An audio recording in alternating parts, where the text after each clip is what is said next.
Ya, saya ingin menjelaskan ya. Sebelumnya saya pernah membuktikan bahwa Yesus itu disalibkan ya melewat sejarah ya orang Romawi dan sejarah eh, Romawi mencatatkan yang di Israel dan sejarah mencatatkan eh, penginjilan Paulus ya di itu ya. Aku buktikan ya. Sekarang saya mau coba melihat sejarah menurut orang Yahudi sendiri ya. Ini di eh, pustakaan ya, pustakaan Jewish virtual ya, yaitu pustakaannya orang Yahudi ya, bagaimana menurut historinya Yesus ya. Kita lihat di sini ya. Penggambaran Yesus dalam perjanjian baru menunjukkan bahwa ia sebagian besar adalah seorang Yahudi yang taat ya, taat hukum dan sangat nasionalis ya, dan seorang pria dengan perhatian etika yang kuat, seperti banyak rabi besar di Yudaisme ya dan ulama agama ya. Ia melihat cinta sesama sebagai tuntunan utama agama, meskipun banyak orang Kristen yang memiliki kesan bahwa ia menentang penekanan Yudaisme pada hukum dan pada kenyataan yang mengkritik siapapun yang menganjurkan untuk meninggalkannya ya. Jangan menyangka bahwa aku datang menegakkan hukum Taurat atau kitab para nabi. Ia menyatakan kepada murid-murid pertamanya ya, aku berkata padamu, sesungguhnya selama belum lenyap langit dan bumi, tidak satu titik atau satu titik pun tidak akan ditiadakan dari hukum Taurat ya. Sebelum tujuan tercapai, tujuan hukum tentu saja adalah pengakuan universal akan Tuhan, sebuah tujuan yang tidak diyakini oleh kekristenan maupun Yudaisme ya telah tercapai pada zaman Yesus, atau sejak saat itu Yesus mengakhiri pesannya dengan peringatan keras, karena itu siapa yang melanggar sekalipun yang paling kecil daripada hukum Taurat dan yang mengajarkannya, demikian orang lain yang mendudukinya. Ini di Matius 5. Dia itu membuktikan bahwa di Matius 5 dan ayat 17 sampai 19 itu di historinya menurut orang Yahudi ya, di mana di perpustakaannya orang Yahudi ya, itu memang benar ya, Yesus mengatakan itu. Dan ini ya, tidaknya pada satu masalah hukum tentu Yesus mengidentifikasi diri dengan para rabi yang lebih ketat ya, masa Bilal ya, ini yang bisa samai ya. Jadi ini semua nih apa yang dikatakan oleh di Alkitab itu semua itu yang disebutkan Yesus itu sesuai dengan Alkitab ya. Ya, pertanyaan menarik, meskipun mungkin ada yang dijawab ya, adalah bagaimana Yesus memandang dirinya sendiri. Apakah ia memandang dirinya sebagai Mesias ya? Mungkin ya, karena orang Yahudi ini juga tidak menganggap Yesus adalah Mesias ya. Mungkin meskipun orang ingat bahwa pada abad-abad pertama Masehi kata Mesias memiliki arti yang berbeda dari sekarang ya. Orang percaya masa kini biasanya menganggap Mesias sebagai sosok yang penuh spiritual. Saat itu ia berarti seorang pemimpin militer yang akan membebaskan orang Yahudi dari kekuasaan asing itu. Nah ini makanya nanti waktu di akhir zaman ya, nanti dia lagi nunggu Mesias ini orang Yahudi sekarang nih ya, akan datang. Pada Mesias sudah datang ya. Nanti pada saat nanti Israel akan diserang oleh 7 negara ya, dan ada antikris ya, yaitu pemimpin antikris itu akan mengadakan perdamaian ya, tapi dia menipu ya, perdamaian antara orang Israel dengan orang Islam ya, tapi dia menipu ya. Pada saat itulah antikris akan menajiskan bait suci ya, dan pada saat itu Israel akan sadar ternyata dia terlambat, Mesias itu sudah hadir, yaitu Yesus itu sendiri ya. Ya, makanya dia akan berpikir itu akan menyelamatkan, tapi sudah diselamatkan dulu. Dalam arti kata penyelamatan dalam bentuk kematian maut, yaitu jatuh dalam neraka ya, bukan menyelamatkan Yahudi dalam bentuk nyata kayak dalam perang ya. Ya. Dan ini ya, dan membawa kembali ke hari 4 penjuru bumi yang mengakar masuk zaman perdamaian universal. Seabad setelah Yesus, banyak orang Yahudi menerima jenderal militer ya, berkhotbah sebagai Mesias ya. Juga ada orang Yahudi yang jenderal militer yang berkhotbah juga tentang Mesias ya, meskipun banyak pendukungnya terbesar dari Rabi Akiva ya, pendukung militer ini ya, yang menyatakan kejahatan raja orang Yahudi sekali, yang menggarisbawahi makanya waktu itu Yesus disalibkan, mana yang kamu kehendaki kau bebaskan, Yesus Barnabas atau Yesus yang disebut Mesias ini ya kan? Karena Yesus yang disebut julukan Barnabas ini ya, dia tuh seorang pemberontak ya terhadap kerajaan Romawi ya. Dan akhirnya ya dibebaskan oleh Yesus Barnabas itu ya, bukan Yesus Al-Masih ini ya, Mesias ya. Yesus menyingkir dari Tirus dan Sidon, maka datanglah seorang dari Kanaan, anak Daud, kasihlah aku karena aku perempuan yang ganggu setan. Ini ya, ini yang sama seperti di Matius 15 ini tercatat itu adalah benar ya, pernah mengatakan itu ya. Dan tetapi perempuan itu datang berlutut dan seperti sebagainya ya. Mengenai Agbojo, Yesus, Pontius Pilatus ya, kita memiliki banyak data bertentangan dengan penggambaran simpati ya. Yang membuat pertentangan itu adalah ini sifatnya Pontius Pilatus ya, kalau dia tuh enggan untuk membebaskan Yesus ya. Sebetulnya Pilatus ini terkenal jahat ya, yang berkata bahwa Pilatus itu lembut dan baik ya. Dalam hati sebenarnya dia tidak ingin menyakiti Yesus, adalah fiksi ya. Aslinya dia tuh Pilatus ini menurut sejarahnya terkenal kejam bagi orang Yahudi, di sejarahnya orang Yahudi ya. Dan menurut sejarah Romawi Titus adalah salah satu singgungan yang paling awal kepada di luar perjanjian baru. Ini sejarah Titus yang membuktikan bahwa Yesus memang disalib ya, dan membuktikan juga kalau di sejarah ada Paulus di situ yang bikin kisruh di Roma ya tentang berhala-berhala, sehingga banyak orang-orang nggak pada Yesus lagi ya. Nah, ini membuktikan pada Roma bahwa penyaliban Yesus adalah kesalahan besar ya. Karena mungkin ini berarti Roma dituduhkan karena menyalib bersadar waktu salib Yesus itu terjadi, itu akan terjadi gempa ya, gempa yang sangat dahsyat ya, dan matahari tidak menyinari ya, kalau Anda tahu ya. Nah, ini Roma ini orangnya bersadar ya, bahwa dia tuh disebut tuh misalkan ada pasuk ngomong sebenarnya kamu adalah anak Allah ya.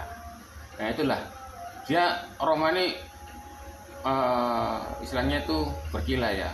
Itu salahmu sendiri ya, karena orang-orang Yahudi ya yang memaksa Pilatus untuk melakukannya ya. Jadi perjanjian baru menggambarkan Pilatus ia ingin menyelamatkan Yesus hukuman, tapi dihalang-halangi gerombolan besar ya. Kisah itu mengabaikan satu fakta sederhana ya, kekuasaan Pilatus di Yudea bersifat mutlak. Jika dia ingin membebaskan Yesus, dia akan melakukannya. Dia tentu tidak akan membiarkan gerombolan orang Yahudi yang dia benci memaksa membunuh seorang yang dikagumi oleh perjanjian baru. Bahkan antara barisan pengancam prokurator kejam yang memerintah Yudea, Pilatus menonjol sebagai orang yang sangat kejam ya. Yang dianggap fiktif ini adalah bukan Yesus yang Yesus disalibkan ya. Yang dianggap fiktif ini adalah orang Pilatus ini kalau mengatakan dia itu ingin membebaskan Yesus ya. Padahal Pilatus terkenal kejam menurut histori sejarawan orang Yahudi ini ya. Dan tidak ingin punya kebebasan untuk membebaskan Yesus aslinya ya. Dia ingin menyenangkan orang Yahudi ya. Mungkin karena rasanya beranggapan dia tuh pengen membebaskan dia, inginnya mungkin gitu mungkin ya. Tapi menurut sejarahnya orang Yahudi ini Pilatus terkenal kejam ya. Dan ini ya, di Roma pun juga menceritakan kalau ketika perjanjian baru ditulis oleh agama Kristen dilarang oleh hukum Romawi ya, yang sangat menyadari bahwa mereka telah mengeksekusi pendiri agama Kristen ya. Bahkan tujuan penyaliban Yesus adalah sejarawan Romawi Tacitus ya. Bukan hanya sejarawan Romawi Tacitus saja yang membuktikan bahwa Yesus itu pernah disalib. Ada sejarawan lagi ya, ada 4 sejarawan yang menuliskan Yesus itu pernah disalib ya. Dan ya, tidak punya alasan untuk mencabut undang-undang anti-Kristen. Jadi undang-undang anti-Kristen akan tetap terjadi, tidak ada alasan untuk mencabut undang-undang anti-Kristen ya. Membuktikan pada Roma penyaliban Yesus adalah kesalahan besar yang terjadi oleh orang-orang Yahudi memaksa Pilatus untuk melakukannya ya. Jadi dia itu orang Roma itu juga menolak ya, itu bukan salah orang Roma, itu salah karena orang Yahudi sendiri ya yang menyuruh untuk menyalib Yesus dan berdia salibkanlah dia ya. Jika ingin membebaskan Yesus, ia akan melakukannya, tapi dia membiarkan gerombolan orang Yahudi itu yang dibenci memaksanya dan membunuh seorang yang ia kagumi ya. Penyaliban itu sendiri sesuatu bentuk ekosi Romawi yang dilarang oleh hukum Yahudi. Sebetulnya dilarang ya, karena merupakan penyiksa sekitar 50.000 sampai 100.000 orang Yahudi disalibkan. Bayangkan, ada 100.000 ya, kok bilang salib itu gak ada? Buktinya ada nih, bahkan aku pernah menunjukkan di video sebelumnya, ada ditemukan mayat yang kena salib ya, bekas pakunya ada, itu ada pakunya nancep. Oleh karena itu sungguh ironis bahwa orang Yahudi secara historis dikaitkan dengan salib ya. Bahkan Yahudi juga bertentangan ya, dia tidak menolak bahwa dia tuh menyalibkan Yesus ya, karena hukum salib itu hanya Romawi, jadi saling menuduh. Yang Romawi menuduh, kamu kok yang nyuruh aku salibkan Yesus kok, yang melepaskan Yesus Barnabas kok. Nah, yang Yahudi ngomong, itu kan kamu yang mau melakukan hukum yang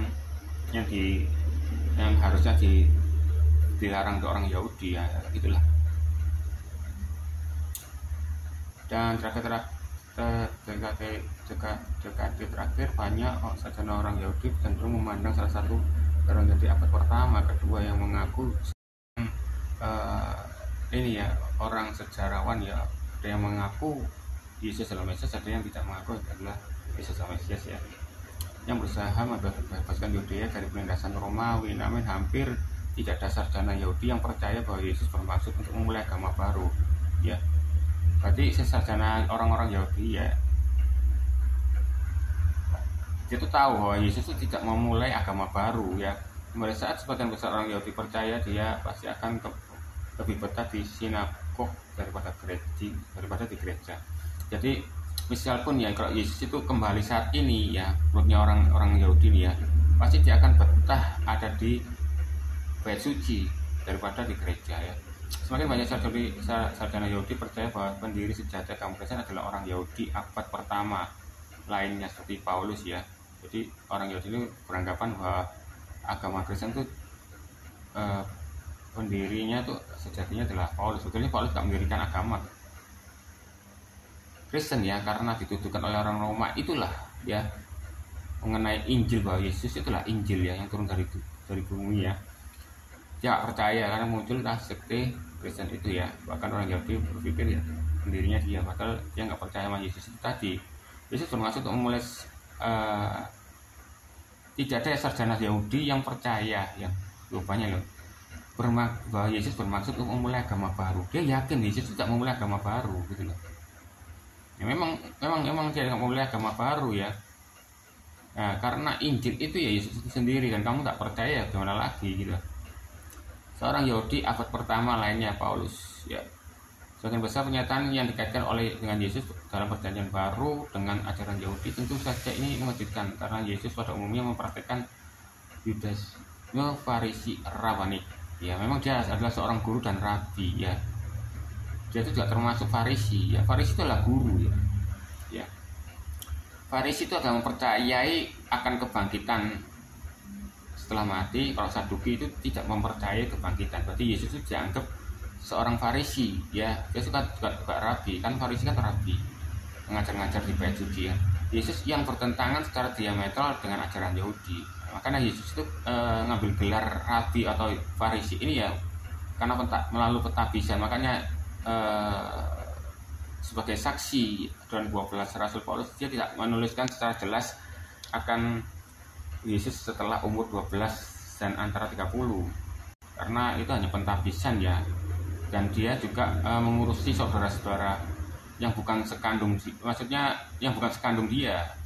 Yaitu kalau kita ketahui bahwa Yusuf itu adalah seorang duda ya, dia memiliki anak, dan anaknya itu juga adalah juga termasuk otomatis anak sambung saudara sambungnya Yesus juga kan.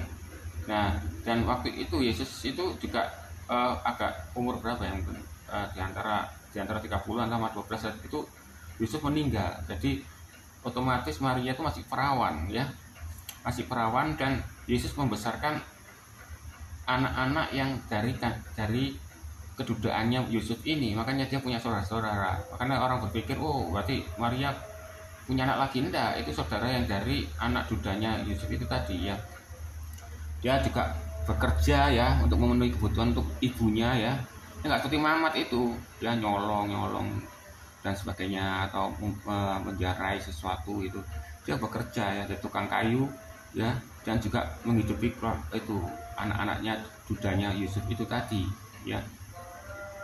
Makanya waktu mengerjakan kayu, dia bilang, jika kamu memang adalah nabi, harusnya nabi itu menunjukkan jati dirinya, kamu keluarlah saja gitu kan, jangan di sini gitu. Karena waktu itu di Nazaret tuh dia kan Yesus ke sana, nah itu bisa keluar gitu.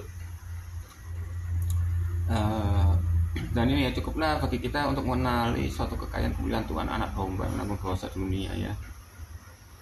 Ya, tidak berarti dengan tidak melakukannya Yudaisme percaya bahwa Tuhan sendiri hanya mengampuni dosa-dosa yang dilakukan terhadapnya, seperti yang diajarkan misa Yom Kippur ya, hari penebusan dosa ya. Ini menebus dosa terhadap Tuhan, bukan dosa terhadap manusia ya, kecuali pihak yang dirugikan yang telah ditenangkan ya di Yoma 89 ya, atau apa nih Yoma 89. Kepercayaan bahwa Yesus dapat mengampuni semua dosa penuh dengan bahaya moral sekitar 1500 tahun setelah dia hidup, seorang reformis Protestan. Nah ini kepercayaan bahwa Yesus dapat mengampuni dosa ini juga tercatat di histori ya, bahwa itu akan menjadi bahaya untuk terhadap moral ya. Bahkan Yesus berarti Yesus pernah mengatakan bahwa dia adalah seorang penebus dosa. Bukti ini ya. Sikap Yesus terhadap orang jahat, janganlah kamu melawan orang jahat, tetapi siapa yang menampar pipi kananmu berikan pipi kirimu. Ini terbukti ya di Matius ini tercatat ya, sesuai ya. Makanya dikasih kurung buka nih biar kita tuh yang dikatakan oleh Yesus di Matius ini semua benar ya. Ini kan orang sejarawannya Yahudi yang menulisnya. Di tempat lain Taurat mencatatkan bahwa setuju bahwa Musa membunuh seorang pengasuh Mesir yang kejam ya. Ya.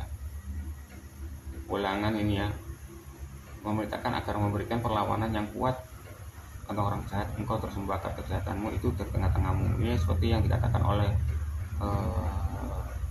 Yesus ya, mengenai Ulangan ini tidak tercatat ya. Rangsangan hidup Amerika dalam Perang Dunia terjadi hanya karena hampir semua orang Kristen Amerika menolak nasihat Yesus untuk jangan melawan kejahatan. Salah satu dari sedikit kelompok agama yang memasukkan prinsip ya. Nah ini bahkan Yahudi menyinggung ya Amerika pada Perang Dunia Kedua bahwa dia memang katanya menganut Kristen tapi kok menolak nasihat untuk jangan melawan kejahatan loh. Memang kita harus cerdik seperti ular tapi tulus seperti merpati loh. Kalau di Amerika diserangi di bom ya, Pearl Harbor itu banyak yang mati. Akhirnya apa? Amerika membalasnya dengan bom atom, ya kan? Tapi dengan adanya bom atom itu, Indonesia masa beruntung. Waktu Jepang kalah kena bom atom dan Soekarno itu dan teman-temannya tahu bahwa Jepang mengalami kekalahan, akhirnya dia cepat-cepat ke PBB ya, deklarasi kemerdekaan dan ngeklaim bahwa ini adalah negara Indonesia di PBB. Makanya orang Belanda dan Jepang tidak menjajah lagi itu loh, karena sebelumnya itu berarti Indonesia belum resmi jadi negara Indonesia di PBB itu tadi. Nah harusnya beruntung, harusnya bersyukur ya. Saksi, jangan kira kamu orang Indonesia itu merdeka karena dukun-dukun, karena ilmu-ilmu gaib, enggak ya. Ngelawan dengan bambu, dengan senjata, omong kosong itu, bullshit ya. Itu karena kita merdeka karena keberuntungan ya, sejarahnya itu sebenarnya. Prinsip ini dalam kehidupan sehari-hari mereka saksi-saksi Yehova ya, digunakan di camp konsentrasi nasi sebagai tukang cukur ya, ini ya. Bahkan zaman-zaman nasi pun ditulis juga ya, ini orang Yahudi tidak diperintahkan untuk mengasihi nasi seperti yang dituntut oleh pernyataan dalam Matius ya. Jadi Yudaisme ini ya, terjadi pembunuhan massal nasi lainnya. Demikian pula Yudaisme tidak menuntut seorang untuk mengasihi musuhnya. Orang Yahudi tidak diperintahkan misalnya untuk mengasihi nasi seperti yang dituntutnya. Ini membuktikan ya, orang Yahudi ini tidak mengikuti Kristen ya. Jadi dia tidak membalas orang nasi ini ya.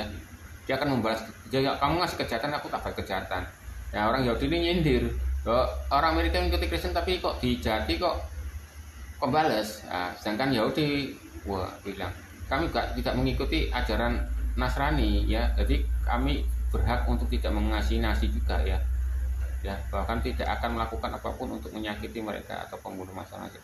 Nah, pernyataan Yesus ini bahwa manusia hanya dapat datang kepada Tuhan melalui Dia. Tidak seorang pun mengenal Bapa selain Dia. Setelah disebutkan juga dicatat semua nih. Dan kasih kurung buka. Ini perkataannya di Matius ini dikatakan sama dia ya. Dan di Mazmur 145 dia ini pernah dikatakan oleh Yesus ya. Nah, sumber bacaan lebih lanjut yaitu James Baker ya. The 9 question people ask about Judaism ya. Pemahaman ya ini ya, semua sumbernya dari Joseph dan Davis tapi ya terus pasal sama ditemukan di Kasaria ya. Pontius Pilatus prefek Yudea dikasihkan ya. Dan pada bulan Desember 2018 diumumkan bahwa sebuah cincin yang ditemukan selama peninggalan tahun 1968-69 yang menemukan makam di istana milik Raja Herodes dekat Bethlehem bertuliskan nama Pilatus ini adalah benar sejarahnya ya. Dan arkeolog Israel mengatakan mereka menemukan cincin pembunuh Yesus pada 30 November 2018 ya di tempatnya Yahudi. Itu adalah benar, tidak fiktif ya.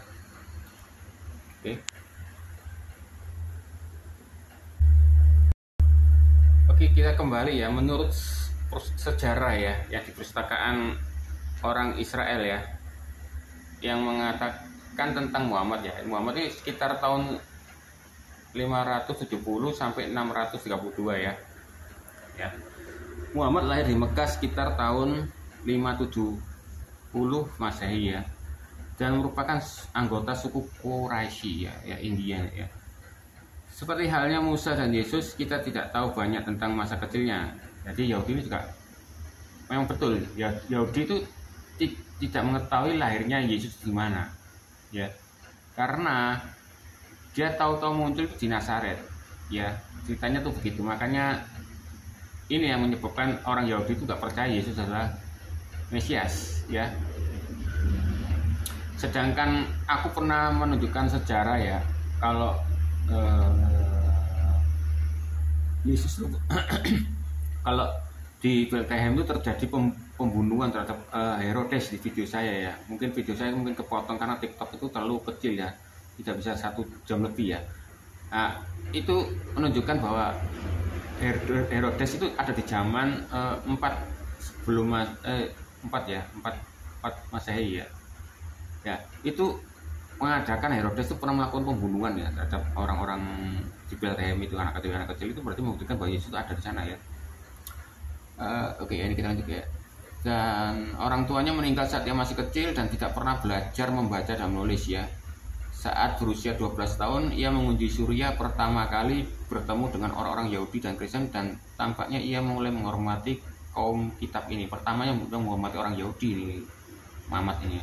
Pada usia 25 tahun Muhammad menikahi seorang janda. Jadi umur 25 tahun dia sudah menikahi janda, dan yang berkecimpung dalam perdagangan dan mengajak untuk ikut terlibat dalam perdagangan juga ya. Dalam suatu perjalanan dagang ketika usia 40 tahun Muhammad bertemu dengan malaikat Jibril. Jadi ketemu dengan malaikat Jibril itu 40 tahun ya, yang memberi wahyu khusus. Ada berbagai pendapat mengenai apakah Muhammad ini membaca wahyu secara ajaib dan hanya mengulang-ulang ya, yang menyatakan bahwa ia akan menjadi utusan Tuhan. Setelah pengalaman kenabiannya, Muhammad kembali kepada istrinya dan mulai menyebarkan ajarannya dipelajari. Setelah itu Muhammad mulai mengembangkan tata perilaku yang menurut berasal dari Allah. Berapa wahyu yang diturunkan termasuk bahwa dunia akan berakhir, bahwa Tuhan akan menghakimi manusia dengan penuh belas kasihan ya, jika mereka tunduk kepada kehendak-Nya, dan bahwa manusia harus berdoa untuk menunjukkan rasa terima kasih mereka pada Tuhan. Orang-orang yang menerima ajaran Muhammad ini kemudian dikenal sebagai Muslim, dan agama mereka Islam ya. Bahasa Arab untuk berserah pada kehendak Allah.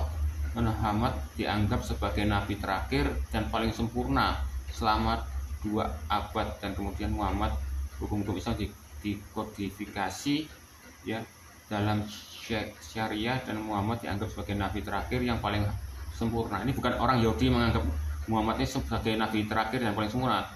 Yang orang Islamnya ini ya yang menganggap ya Muhammad dianggap ya orang Islam sendiri, dan firman Tuhan diwahyukan pada melalui malaikat Jibril dan dicatat dalam bahasa Arab di dalam namanya Al-Quran.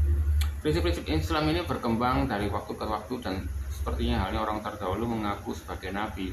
Berarti sebelum Muhammad itu ada yang ngaku-ngaku nabi. Makanya setelah Yesus disalibkan naik ke surga, dia bilang hati-hati kamu ada nabi palsu. Nah, nabi palsu itu bukan hanya Muhammad aja ya, tapi yang nabi palsu itu kebanyakan mati yang hanya satu yang dimati racun, yaitu Muhammad. Gak ada nabi lain ya, yang lainnya itu dibunuh dan dihukum ya. Yang mati diracun itu hanya Muhammad palsu itu ya, nabi palsu yang diracun hanya Muhammad aja ya. Dan kebetulan yang membunuh ya orang Yahudi ya, berarti hebat itu ya itu. Yang menubuatkan bahwa Muhammad itu akan mati diracun, dan yang racunnya orang Yahudi juga. Ya, Muhammad menyerang cara hidup nih ya, keluarga-keluarga yang lebih berkuasa di suku Quraisy itu. Dia suka, makanya aku bisa bilang orang Islam itu suka menjajah. Makanya orang Islam menuduh orang itu orang Kristen yang menjajah. Justru kamu yang menjajah nih ya. Ya, sama Islam pun sama Arab pun dijajah ya. Muhammad menyerang cara hidup keluarga-keluarga yang lebih berkuasa di suku Quraisy. Suku Quraisy itu ada suku dia di mana dia asal berada, dilahirkan, malah dia menyerang ya. Mereka tidak senang dengan hal itu. Selain itu harus menanggung kritik atas pandangannya. Dia juga sangat menderita ya ketika istri dan pamannya meninggal pada tahun yang sama ya. Pada tahun 622 Muhammad meninggalkan Makkah menuju sebuah oasis yang dikenal sebagai Yasrib ya. Perjalanan ini kemudian dikenal sebagai hijrah, pelarian dari penganiayaan di Mekah ya. Ya. Pelarian dari penganiayaan di Mekah. Istilah ini juga berarti meninggalkan komunitas pagan dan beralih ke komunitas yang mematuhi hukum Islam di rumah barunya. Wow. Yang kemudian berganti nama menjadi Madinah ya, rumah baru menjadi Madinah. Muhammad menjadi mediator mengenai pertikaian antar suku.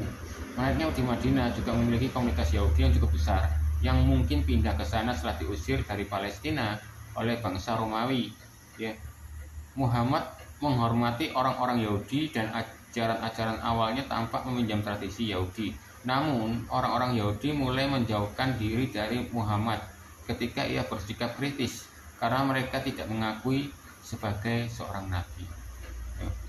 Namun orang-orang Yahudi yang mulai menjauhkan diri dari Muhammad ya karena dia tidak mengakui seorang nabi. Muhammad itu adalah nabi. Setelah jelas bahwa orang Yahudi tidak menerimanya, Muhammad mulai menimbulkan atau menghilangkan pengaruh Yahudi pada keyakinannya. Misalnya ia mengalihkan arah sholat ke Yerusalem, ke Mekah. Ya. Dulu memang benar ada hadits mengatakan kalau sholatnya Muhammad itu arahnya ke Yerusalem, ke bait suci Yerusalem. Awalnya untuk agar orang Yahudi itu mempercayai dia adalah seorang nabi.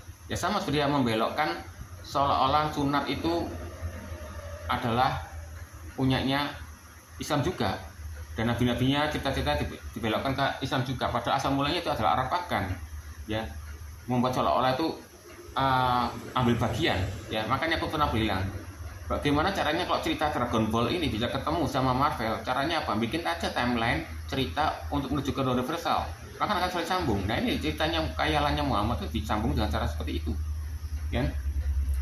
Ternyata nggak diyakini hari apa berubah arah sholatnya.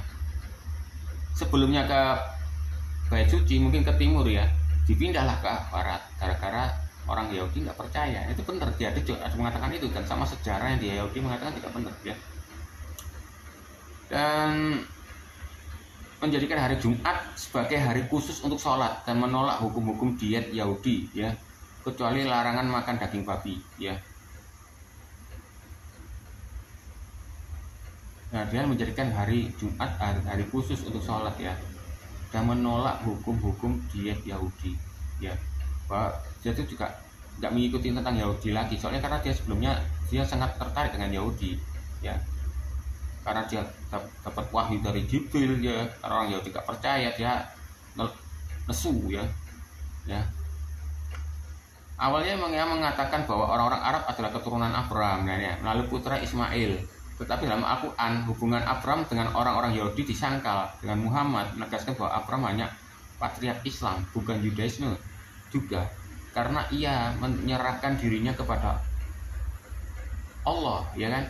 Salah satu konsekuensi langsung dari rasa frustasi Muhammad ya, adalah pengusiran dua orang suku Yahudi dari Madinah dan pembunuhan semua anggota suku Yahudi yang ketiga, kecuali wanita dan anak-anak yang dijual sebagai budak. Betul hadisnya kan, bahwa dia akan menjajah semua ya, sampai orang itu mengatakan la ilaha illallah ya, syahadat ya. Yang laki dibunuh, wanita jadikan budak dan pemas nafsu, dan anak-anaknya dijual sebagai budak juga. Namun yang lebih buruk lagi perlakuannya jangka panjang ya. Ceritanya historinya Yesus saja loh, mengaku Yesus itu adalah seorang pentaat Taurat loh. Tapi disitanya Yahudi sejarahnya loh, Muhammad itu bejat, ya. Yang lebih parah lagi perlakuannya jangka panjang terhadap orang-orang Yahudi adalah sejumlah pernyataan yang menghasut tentang orang-orang Yahudi yang dibuat Muhammad yang muncul dalam Al-Quran yang selama bertahun-tahun yang memicu antisemitisme Arab Islam ya. Ini nggak tahu, ini bisa dipencet nih, tapi kita lewat saja. Muhammad perlahan mulai membangun basis ya, kekuatannya baik mulai keyakinan yang meyakinkan maupun ke arah yang lama dengan menikahi wanita dari keluarga penting untuk mendapatkan keuntungan politik loh. Dia menjual budak untuk keuntungan politik, bahkan dia menyusukan istri-istrinya ya ke orang-orang dewasa itu agar apa? Agar penganut-penganut itu semakin banyak ya. Karena dosa itu nikmat, makanya orang masih mau ikut Islam ya. Kalau yang bejat-bejat, pikirannya purno-purno. Dia menguasai oasis dan pasar ya di padang gurun. Kan ciri-ciri Nabi palsu, kita ngomong dia suka di padang gurun. Dan suku-suku lain untuk berunding dengannya ya. Ketika akhirnya ia kembali ke Mekah, ia memimpin pasukan yang kuat memasang penduduk untuk menyerah ya. Muhammad wafat di tahun 632 dan para pengikutnya lah yang meneruskan tradisi yang telah dimulainya yaitu khalifah-khalifah itu ya. Para pengikutnya mengembangkan Islam ya, sebagaimana para pengikut Musa dan Yesus mengembangkan Yudaisme dan Kristen sering berjalan waktu ya. Coba kita lihat lagi ini ya, garis waktu perkembangan pesan ya terhadap Yahudi ya. Ini jangan heran ya, ini kok bisa jadi Indonesia karena saya translate terjemahannya ya. Nih timelinenya nih, garis waktunya Muhammad ya. Nah, Muhammad Nabi Islam, panggilan kenabiannya dimulai dari Wahyu Al-Quran pada 610 ya. Dan invasi Persia Yahudi diizinkan, ini timelinenya ya, invasi Persia Yahudi diizinkan menguasai Yerusalem ya. Jadi Persia itu sudah melepaskan Yahudi untuk diizinkan untuk menguasai Yerusalem pada 614. Persia mengubah kebijakan terhadap orang Yahudi, melarang mereka tinggal di jarak gamil dari Yerusalem ya. Terus hijrah imigrasi dari Mekah ke Madinah itu 622 ya. Muhammad menyerang suku-suku Arab Yahudi karena menolak masuk Islam. Akhirnya suku-suku Arab Selatan dihancurkan. Bayangkan, negara Arabnya sendiri dihancurkan karena dia menolak dia jadi nabi. Itu dalam 624 sampai 627 ya. Ketika menyebarkan agama di Arabia, Muhammad menangkap suku Banu Qurara dan memaksa kelompok yang berjumlah sekitar 600 orang itu untuk memilih antara pindah agama atau mati, itu kan. Setelah ini bermasalah perang ya, karena dia ingin mengembangkan Islamnya ya dengan cara perang ya, bukan membela negaranya. Setelah menghabiskan waktu semalam ya untuk berdoa, semua kecuali 3-4 orang Banu Qurara dipenggal ya. Setelah menghabiskan waktu semalam untuk berdoa, semua kecuali 3 atau 4 orang Banu Qurara meninggal. Berarti ini istilahnya ya, semua pindah kabeh ikut agama Islam ya gara-gara takut dihukum mati. Tapi ada yang menolaknya ya, yaitu 3 atau 4 orang ya. Kejam sekali Muhammad. Kaisar Heraklius mengingkari janji. Ya, ini yang mengatakan kalau ada yang bikin apa ya, pernyataan fiktif surat Muhammad terhadap Kaisar Heraklius ya. Ini tidak ada di timelinenya sini mengatakan. Yang ada memang Kaisar Heraklius ini mengingkari janji untuk melindungi orang Yahudi, membantai siapapun yang ditemunya dan melarang mereka memasuki Yerusalem. Ratusan orang Yahudi dibunuh dan ribuan lainnya diasingkan ke Mesir ya, sehingga kota-kota Yahudi di Galilea Yudea pun berakhir. Putusan Heraklius ini tetap berlaku hingga penaklukan Muslim atas Yerusalem ya. Jadi keputusannya ini tetap berlaku ya, walaupun hingga penaklukan Muslim terhadap Yerusalem ya. 30 penyerahan Mekah, pentabisan kembali Ka'bah ya, berarti pernah dihancurkan Ka'bah itu dan dikembalikan lagi.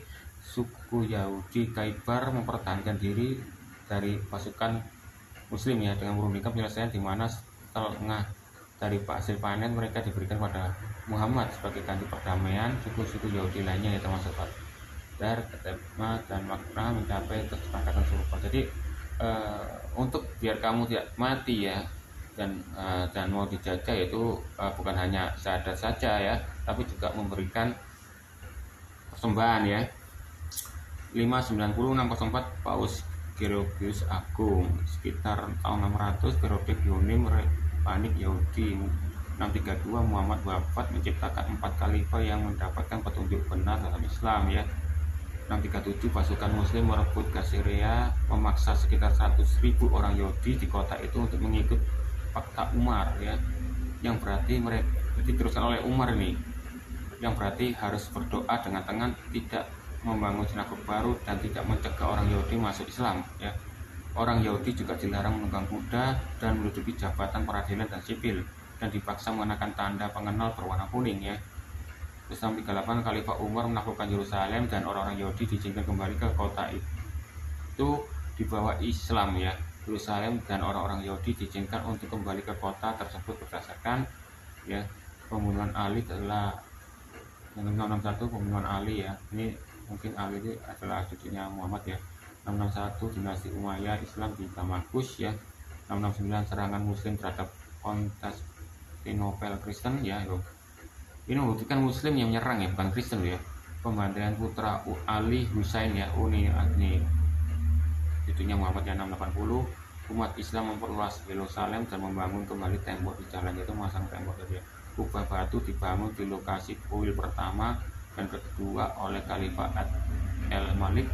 711 pasukan muslim berhasil menyerang Spanyol loh. Yang juga menyerang Spanyol juga tuh. Masjid Al-Aqsa dibangun Yerusalem ya. Jadi mulainya Masjid Al-Aqsa yang dibangun Yerusalem itu pada 715 ya. 732 Islam dipukul mundur di Tours Prancis, pintu gerbang ke Eropa. 750 kekhalifan Abbasiyah didirikan sekitar tahun 760. Karisma didirikan, reaksi Yahudi terhadap Buddhisme, Rabbanik Buddhisme. 762 Badak didirikan oleh Abbasiyah, di Badaknya baru muncul ya. 767 Anna bin David, penyelenggaraan sekte Karite, mempercayai tulisan Alkitab literal dan bukan hukum lisan. Sekte yang hanya mempercayai tulisan Alkitab secara harfiah dan tidak mempercayai hukum secara lisan ya. Sebagai mana ya, Muhammad ya. Ini ya. Nah, tahun 807 Harun al-Rasyid Khalifah Abbasiyah memaksa orang-orang Yahudi Baghdad ya. Orang Yahudi Baghdad ya. Yang orang Yahudi di Baghdad itu mengenakan lencana kuning dan orang-orang Kristen mengenakan lencana biru. Lencana kuning untuk umat Kristen lencana kuning dan umat Kristen mengenakan lencana biru. Dan Khalifah Muhammad menerjemah ilmu pengetahuan Yunani ke Arab. Ibnu pengetahuan Arab berkembang dan pesat ya. Penerjemah ilmu pengetahuan Yunani ke bahasa Arab ya. Waktu penerjemahan ilmu ya pengetahuan tentang Yunani ke bahasa Arab, jadi ilmu pengetahuan Arab makin berkembang pesat berkat siapa? Yunani 825 ya, karena pengetahuan Yunani dibentuk dalam Arab ya. Dan nomor telepon 814 ini ya, kita yang Islam sama Ibnu Hanbal, ahli hukum pengumpul hadis di Baghdad. Palestina dianeksasi oleh Mesir, Palestina dianeksasi ke Bukhari dan Muslim pengumpul hadis di 870-875. Munculnya 12 Syiah ya, cendekiawan salah orang yang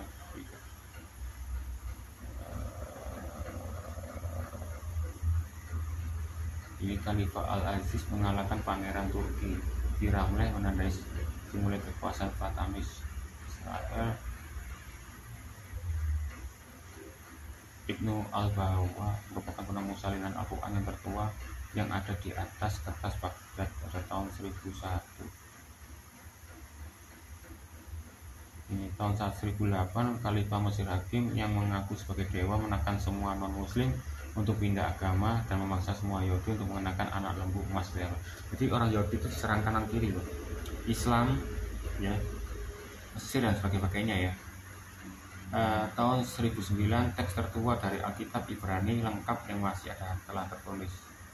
Jadi teks tertua di Alkitab Ibrani lengkap yang masih ada ya, Ibrani ya, tahun ditemukan di tahun 1009 ada telah ditulis ya. Tahun 1016 gempa bumi menyebabkan kerusakan struktur di Temple Mount, Gunung Bait Suci ya.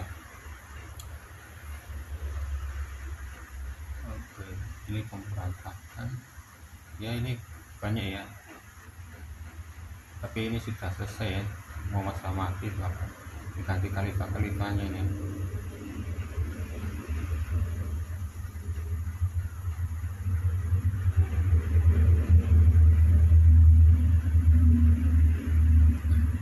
Kita coba lihat lain lagi ya Muhammad ya. Hubungan kulit hitam Yahudi Khalif Abdul Muhammad dalam kata-katanya sendiri. Nah ini kulit hitam ya. Kalau kulit hitam orang Yahudi kan pasti kan lebih jelas.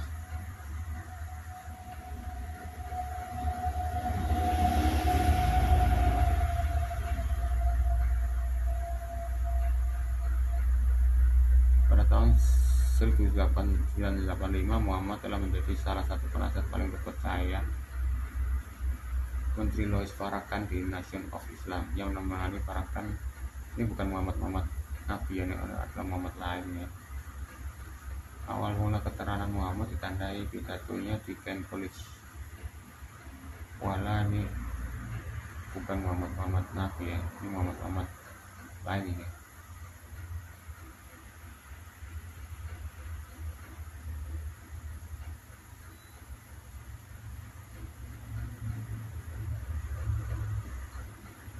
Oke, ini Muhammad lain ya. Mereka ya Saudi dalam pembunuhan Jamal, pembunuhan Syekh Umar Bakri Muhammad. Ini Syekh Umar ini pasti ada hubungannya dengan Muhammad ya.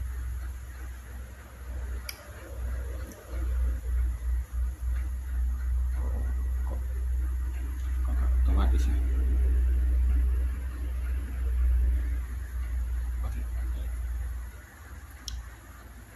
Tokoh radikal Islam di kelahiran Suriah Syekh Umar bin Bakri Muhammad adalah pendiri cabang di London dan organisasi Jamaat Muhajirun. Para Muhajirun merujuk mereka yang mendampingi Nabi Muhammad dalam hijrah dari Mekah ke Madinah. Selain itu, Syekh Bakri memperkenalkan dirinya sebagai juru bicara Front Islam di internasional untuk jihad melawan Yahudi. Itu jihad kan, dan tentara salib milik Osama bin Laden. Organisasi ini menurut pengakuan Bakri sendiri berpartisipasi pelanggaran dana dan untuk Hamas. Dana untuk Hamas dan jihad Islam Palestina dan berhubungan dengan Hizbullah. Bakri juga mengaklaim bahwa merekrut relawan untuk pelatihan di kamp-kamp paramiliter Nabi Muhammad saat hijrah di Mekah ke Madinah. Selain itu, Syekh Bakri memperkenalkan dirinya sebagai juru bicara Front Islam.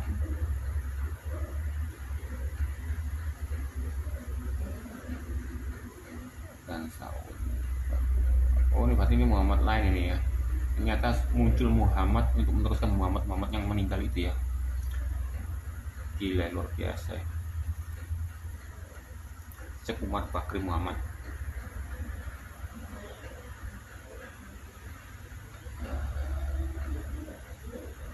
Oke, nanti itu aja ya.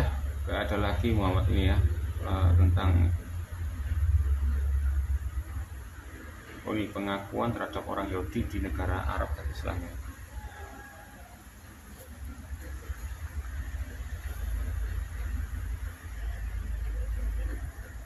Orang Arab terkadang mengklaim bahwa sebagai orang Semit, mereka tak mungkin antisemit. Namun ini adalah distorsi semiotik yang mengabaikan realitas diskriminasi dan permusuhan orang Arab atau orang Yahudi. Orang Arab seperti orang lain yang memang bisa menjadi antisemit. Istilah antisemit pertama kali dicetuskan Jerman pada tahun 1809 ya, rujuk kepada manifestasi anti-Yahudi pada masa itu dan untuk memberikan nama yang lebih ilmiah untuk berbagi kebencian terhadap Yahudi ya. Memang Nazi itu ya, atau Hitler benci orang Yahudi ya, karena bapaknya itu orang Yahudi yang suka mukul itu, makanya jadi balasan kepada orang Yahudi. Meskipun komunitas Yahudi di negara-negara Arab dan Islam secara keseluruhan bernasib lebih baik daripada komunitas di negara-negara orang Kristen di Eropa, kaum Yahudi tidak asing dengan penganiayaan dan penghinaan di antara orang-orang Arab dan Muslim. Ya. Jadi orang Yahudi itu tidak asing, tidak heran lah terhadap penganiayaan antara Arab dengan Muslim ya, karena Muhammad itu juga menjajah Arab ya, biar percaya bahwa itu nabi. Seperti yang dituliskan sejarawan Universitas Princeton Bernard Lewis ya, zaman kemasan persamaan hak adalah mitos ya, dan kepercayaan terhadap merupakan hasil dari lebih dari sekedar penyebab simpati kaum Yahudi terhadap Islam ya. Muhammad mendiri Islam melakukan perjalanan di Madinah 662 Masehi untuk menarik pengikutnya ke agama barunya ya. Ingat tadi di sejarahnya Yesus tak mengajarkan agama baru ya, karena dia itu memang Injil ya. Ketika orang-orang Yahudi di Madinah menolak untuk masuk Islam dan menolak Muhammad, dua suku Yahudi utama diusir pada tahun 627. Para pengikut Muhammad membunuh sekitar 600 sampai hingga 900 orang pria dan membagikan wanita dan anak-anak Yahudi yang masih hidup di antara mereka sendiri ya. Sikap Muslim terhadap orang Yahudi tercermin pada berbagai ayat di seluruh Al-Quran. Kitab suci agama Islam, mereka anak-anak Israel telah dijebloskan ke dalam kehinaan dan kesengsaraan, dan mereka mendatangkan murka Allah atas diri mereka sendiri, dan ini karena mereka bisa mengingkari tanda-tanda Allah dan membunuh para nabi-nabinya secara tidak adil, dan karena mereka tidak taat dan merupakan pelanggaran hukum ya, di surat 216. Surat 216. Menurut Al-Quran, orang-orang Yahudi mencoba memperkenalkan korupsi 564, selalu tidak taat 578, dan merupakan musuh Allah, Nabi, dan para malaikat.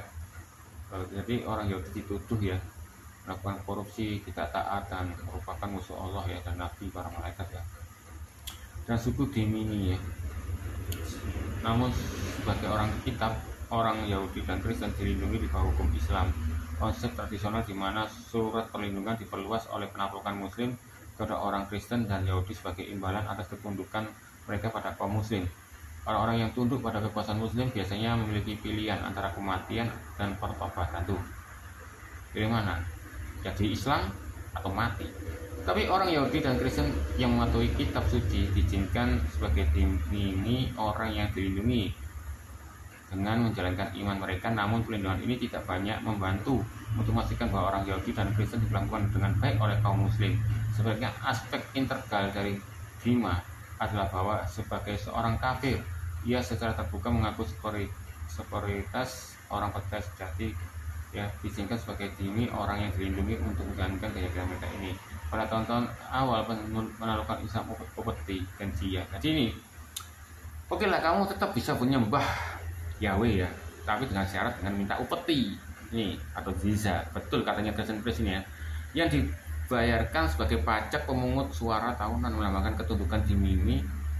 Kemudian status rendah orang Yahudi Kristen diperkuat melalui serangkaian peraturan untuk mengatur perilaku dimimi ya. Jadi dengan ancaman hukuman mati, dilarang untuk mengejek dan mengkritik Al-Quran ya. Tuh, orang mengkritik Al-Quran orang Yahudi langsung mati ya. Bisa atau Muhammad ya, Al-Quran, Islam atau Muhammad. Untuk menyebarkan agama Islam di antara umat Islam atau menyentuh wanita Muslim, meskipun seorang pria Muslim dapat menikahi seorang non Muslim. Jadi orang non Muslim nggak boleh menikahi orang Muslim, dan orang yang Muslim boleh menikahi orang non Muslim gitu. Berarti kan ibaratnya nggak ada pertobatan, ya kan? Jadi kamu harus tetap jadi Muslim lah. Kaum Dimimi tidak diperbolehkan menduduki jabatan publik dan tidak bersenjata, dan dilarang memanggul senjata. Mereka tidak diperbolehkan membangun kuda dan onta. Bayangkan, kamu boleh melakukan tugas-tugasmu ya untuk percaya akan agama Tauratmu ya, tapi kamu nggak boleh nunggang kuda atau unta ya. Tidak boleh membawa senjata, dilarang membawa senjata ya. Membangun sinagog atau gereja yang lebih tinggi dari masjid nggak boleh. Bayangkan ya, membangun rumah yang lebih tinggi dari umat Islam atau minum anggur di depan umum, mereka tidak diperbolehkan ya. Berdosa atau berkabung dengan suara keras-keras ya, gak boleh, karena hal itu dapat menyinggung kaum Muslim. Kaum Dimimi harus menunjukkan rasa hormat di depan umum terhadap kaum Muslim ya, selalu memberikan jalan tengah.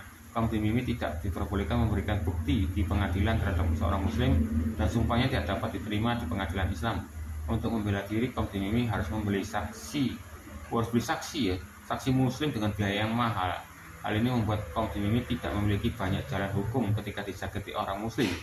Kaum Dimimi juga dipaksa mengenakan pakaian khas. Pada abad ke-9 misalnya Khalifah Al-Mutawakil dari Baghdad menetapkan lencana kuning untuk kaum Yahudi yang menjadi presiden yang diikuti oleh Nabi Jerman berabad-abad kemudian.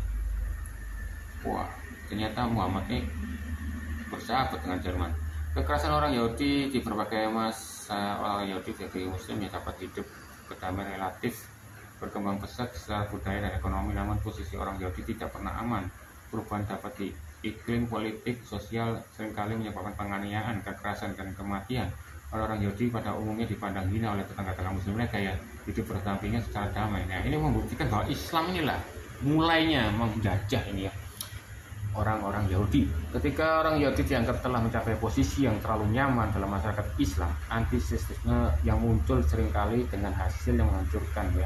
Pada tanggal 30 Desember 1066, Joseph Agnakit Basir Yahudi di Belanda, Spanyol ya, disalibkan oleh gerombolan Arab. Bayangkan, orang Arab pun melakukan penyaliban juga ya. Kemudian menghancurkan pemukiman Yahudi di kota dan membantai 5.000 penduduknya. Gila. Kerusuhan itu dipicu oleh pengkhotbah Muslim yang dengan marah menolak apa yang mereka lihat sebagai kekuatan politik Yahudi yang tidak terkendali. Antisemitisme akan muncul ke permukaan seringkali dengan hasil menghancurkan pada tanggal 30 Desember 1066 Joseph Hanakit Basir Yahudi. Demikian pada tahun 1465 gerombolan Arab di Fes membantai ribuan orang Yahudi yang hanya menyisakan 11 orang yang hidup ya. Setelah seorang wakil wazir Yahudi memperlakukan seorang wanita Muslim dengan cara yang menyinggung, pembunuhan tersebut memicu gelombang pembantaian serupa di seluruh Maroko ya. Pembunuhan massal lainnya terhadap orang Yahudi di wilayah Arab terjadi di Maroko pada abad 8, di mana seluruh komunitas dibasmi oleh penguasa Muslim yaitu Idris ya, Afrika Utara pada abad ke-12, mana Almohad memaksa pindah agama dan menghancurkan beberapa komunitas. Dia menjajah itu, berperang itu untuk apa? Untuk nyebari Islam, bukan dia tuh apa namanya keadaan perang atau diserang, enggak. Dia yang menjajah ya di mana Ali Bursi Pasa membunuh ratusan orang Yahudi di Aljazair, di mana orang Yahudi dibantai pada tahun 1815 ya. Ini penyebabnya nih ya. Orang yang membela orang Palestina tuh bodoh itu. Keputusannya bahkan bertahun-tahun ini ya. Berapa tahun ini, mungkin ada 300 tahun lebih nih orang Israel orang Arab dan Islam ini suka menjajah nih ya, suka menghancurkan di negara-negara lain ya. Ya. Keputusan memerintahkan penghancuran sinagog ya diberlakukan di Mesir, di Suriah ya. Dan meskipun ada larangan dalam Al-Quran, orang-orang Yahudi dipaksa masuk Islam. Meskipun ada larangan, Al-Quran bilangnya tidak boleh melarang orang pindah agama, tapi dia sendiri loh. Orang-orang Yahudi dipaksa masuk Islam untuk menghadapi kematian di Yaman ya. 1165 Maroko juga, Baghdad ini juga diaku juga ya. Aslinya Baghdad itu juga pintar, pasti gak percaya sama Muhammad karena dia bisa bahasa Arab, ngerti terjemahannya. Itu juga dijajah sama Muhammad itu. Tidak akan sulit menyusun nama-nama sejumlah besar warga Yahudi atau warga negara Islam yang telah mencapai pangkat tinggi, kekuasaan, pengaruh finansial yang besar ya, intelektual ya.